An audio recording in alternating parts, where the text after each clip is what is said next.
So welcome to this episode of History Hunters. I'm in Merced, California at the Merced District Cemetery, and I'm here to find the final resting place of James McCauley, an Irish immigrant who came to Yosemite National Park. He was one of the first pioneers. He had several firsts.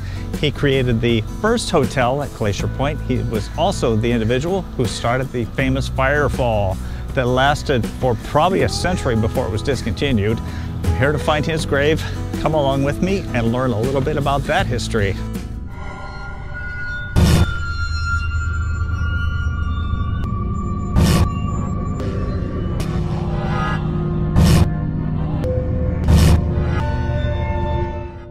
So right when you go through the gate, right here, prominently featured on the corner, is this grave of Louis Applegate.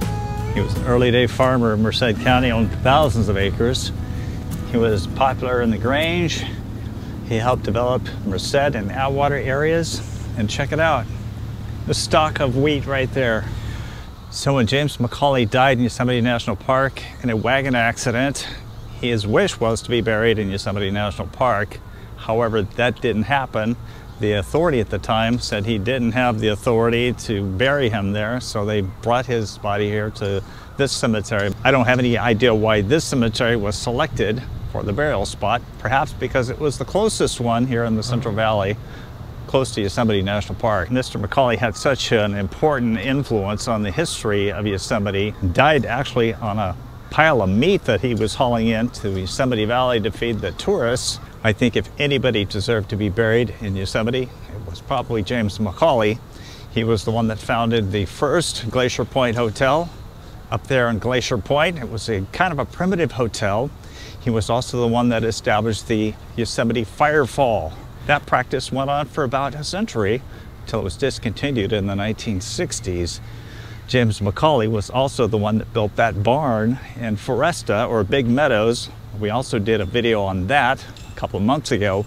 You might want to check it out. But James McCauley certainly deserved to be buried in Yosemite.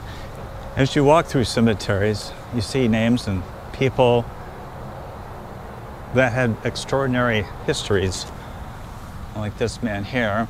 I'm sure there's many stories that he could tell or his family could tell. But unless you dig into the histories, you don't know anything about them. Who would ever think that this great plot here in Merced, California, a dusty little town in California, has a grave of somebody so significant to Yosemite history, and yet there's nothing here. You would have to dig that information up on your own. And right here in this little square of concrete is buried James McCauley and his wife Barbara. This doesn't look like granite. It's probably not, but I was wondering if perhaps it had been cut from Yosemite National Park. This marker says he was born in 1837. He immigrated to the United States in 1864. He was a miner in Tuolumne County. The 1900 census has him as being a farmer in Mariposa. In 1910, he was living with his son, Fred, in Yosemite National Park, or National Forest at that time. So it's said that this Irish sailor came to the United States at the age of 17. He was a stowaway on a British ship.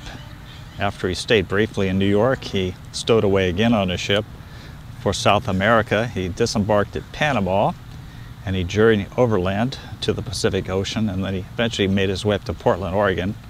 He spent half a dozen years mining in Washington and Montana, and then he came to Mariposa County in 1865 after he heard about all the gold that was being discovered out here. In the spring of 1870, McCauley left his job at the Pine Tree Mine near Bear Valley, and he got some employment there at James Hutchings Sawmill, and he worked alongside of John Muir. So Mr. McCauley here knew John Muir, and then he later became a stage driver from the foot of the Coulterville Trail to El Capitan to Hutchings Hotel. He then built the famous 4-mile trail. It's the trail that goes up from the valley floor all the way up to Glacier Point. He hired a builder of trails called John Conway.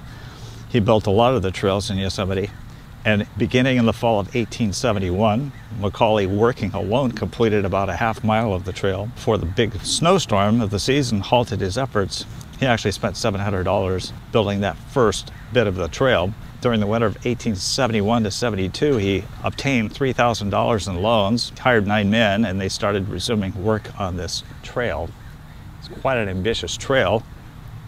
The building of the 4-mile trail from the valley floor all the way up to Glacier Point prompted Mr. McCauley to come up with the bright idea that he was going to build a hotel at Glacier Point. It was a beautiful spot. It is today. If you ever have a chance to go see it, please go see it. It's probably the most gorgeous place in the world to put a hotel. There's no hotel there now, but at the time, it was accommodations that people liked to go up to. He had a year-to-year lease with the state of California. And in 1895, the state saw the conditions of the hotel and kind of got bad. So they invested $1,500 to spruce up the building and fix it up. In October 1897, McCauley closed the hotel for the season. Winters there can be really bad. He left. 10 days later, the state gave a concession to Henry Washburn. He was charged the Yosemite Turnpike. Mr. McCauley was irate when he found out that the contract had been given to Henry Washburn, so he went up there with some sons. He found that all of his belongings had been tossed out on the ground, and Mr. Washburn brought in his. So Mr. McCauley broke into the hotel. He put his items back in and threw Washburn's stuff out. Then he locked the doors and he left. He vowed he was going to go kill Washburn. He was so mad, but his family talked him out of it. But it didn't end very well for Mr. McCauley because the Mariposa County Sheriff came, took possession of the hotel. Mr. McCauley was out of the picture completely. He left humiliated. His feelings were hurt. He went on to some other things. In 1916 and 17, they built the Glacier Point Hotel right next to Mr. McCauley's hotel. And for many years, it served a lot of Yosemite tourists. Again, beautiful spot, gorgeous place to stay. In 1969, a fire swept through Glacier Point and completely destroyed both buildings. While there are no signs of the hotel today, you can pinpoint where it is because there's this rock that kind of juts out from the ground. It was there at the foundation or the footing of the hotel.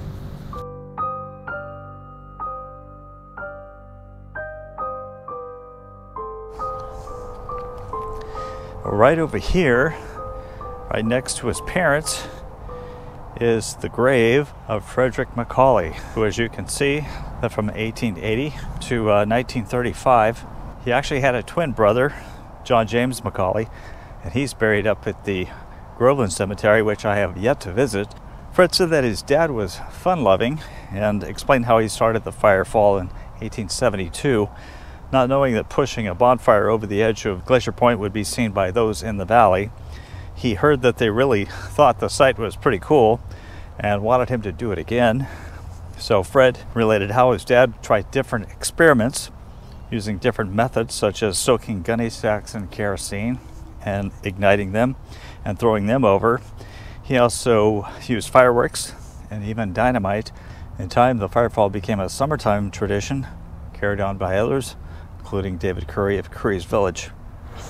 On November 18th, 1879, James McCauley, who was 39, married Barbara Wenger, a 37-year-old German woman who was employed at Liddick's Hotel.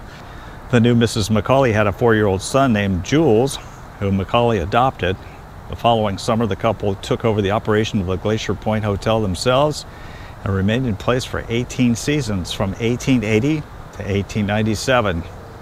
Barbara, who was universally praised for her culinary skills, prepared all the meals and did all the housekeeping, assisted by a hired girl. James waited table, tended bar, handled the chores, and entertained guests. Now, tragically, on June 24th, 1911, James McCauley was traveling from his ranch. He had raised cattle solely for the purpose of feeding tourists in Yosemite. So he loaded up the meat on the wagon, and as he was going down the steepest section of the old Coulterville Road between Big Meadow and the Merced River with 2 freshly killed cows, McCauley's team apparently bolted, upset his wagon, and threw him hard into the ground. A few hours later, a passerby found him lying dead beside his wagon, and reportedly, his body was on top of the meat that he had slaughtered. I don't know if I want to know what happened to that meat after they found his body on top of it. I understand he was crushed to death.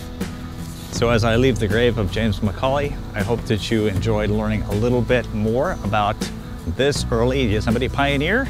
You probably didn't know a lot about him. You may have heard about the firefall. You may have even traveled the 4-mile trail that he helped build.